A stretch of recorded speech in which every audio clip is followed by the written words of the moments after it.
ดีค่ะพี่น้องขาตอนนี้กำลังจะตำเมี่ยงข่าพี่น้องขาเมี่ยงข่าตะไคร้กับหัวข่านะพี่น้องอันนี้แหละตำเมี่ยงบ้านนอกเฮาค่ะแซ่บได้พี่น้องจ๋าแต่ผู้ซอยกับซอยใหญ่เพื่อเพิ่นสิตำเลขบัดนี้เอ้า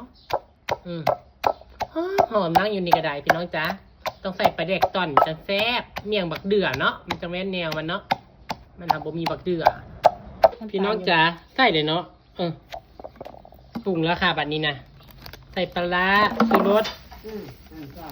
ใส่เบิดนี่แหละชูรสกระไดบ่แม่นของเพื่อนเฮาดอกเบิดให้เขาไปซื้อเอาใหม่